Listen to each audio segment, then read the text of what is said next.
U.S. criticism of South Korea's decision to terminate its military information sharing pact with Japan is getting stronger. After Seoul's decision on the General Security of Military Information Agreement, or GSOMIA, Washington expressed strong concern and disappointment repeatedly in a rare public rebuke against its ally. This week, Korea Now will look into GSOMIA, its background, and the implication for its termination. South Korea and Japan signed GSOMIA in November 2016 to exchange sensitive intelligence in the face of growing nuclear and missile threats from North Korea. Pyongyang conducted its fourth and fifth nuclear tests and more than 20 missile tests that year alone. The two sides' intelligence cooperation had been mutually complementary. Tokyo handed over satellite images of movement in North Korea, while Seoul shared the information it received from spies and others.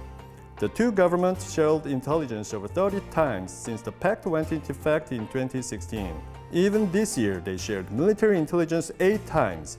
Of the 8 times, 5 were conducted this month alone, amid strained bilateral relations. South Korean Defense Minister Chung Kyung-do also admitted to the strategic value of GSOMIA recently. Seoul-Tokyo relations have been brought to their lowest point since the normalization of state-to-state relations in 1965, following a run of South Korean court ruling late last year ordering Japanese firms to pay for forced labor victims during World War II. The series of tit-for-tat measures that began in July, after Japan imposed new restrictions on exports crucial to South Korean tech firms, made Seoul and Tokyo remove each other from their list of trusted trade partners. And Seoul's recent decision to end GSOMIA is one of the tit-for-tat measures. Making the decision public, Cheong Wa-dae pointed out that Japan had dropped South Korea from its white list of trusted trade partners without providing clear ground for the move, which led to a grave change in security cooperation circumstances between the two nations. GSOMIA was seen as a rare symbol of security cooperation between Seoul and Tokyo, which has long been mired in seemingly endless territorial and historical feuds stemming from Japan's colonial rule of the Korean Peninsula from 1910 to 1945. Another thing to say about GSOMIA is that this was a US-backed pact aimed at streamlining intelligence sharing between two key allies in Northeast Asia.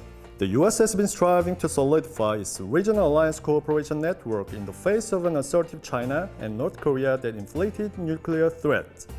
Therefore, Washington is seeing the pact as a core node of three-way security collaboration when it is trying to maintain its military preeminence that could weaken in the face of China's push for heavier armaments based on its rising economic strength. That is why U.S. National Security Advisor John Bolton and Secretary of Defense Mark Esper stressed the importance of maintaining GSOMIA during their recent trips to Seoul. Despite Washington's appeals to Seoul, however, the Moon Jae-in administration decided to sever the GSOMIA with Japan.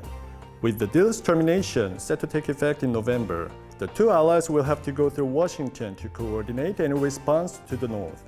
Washington has a hope that Seoul would pull back from its decision to end the pact, to prevent its already damaging row with Tokyo over trade and history from spilling into the security arena. Last Wednesday in Seoul, South Korean Vice Foreign Minister Cho Se-young met with U.S. Ambassador Harry Harris to ask that Washington stop airing its grievances. Esper expressed disappointment again on the same day. However, he directed his disappointment at both parties, not just South Korea. I was and I remain very disappointed that both parties are engaged in this, and I expressed that to my counterparts as I met with them in Tokyo and Seoul. Some analysts fear Seoul's decision to end GSOMIA could lead to a deterioration of not only Seoul's already sour relationship with Tokyo, but also prospect for trilateral security cooperation and even bilateral ties between South Korea and the US, which have been a lynchpin in dealing with potential North Korea threats. What are your thoughts on this? Please let me know with your comments below, and thank you for watching Korea Now.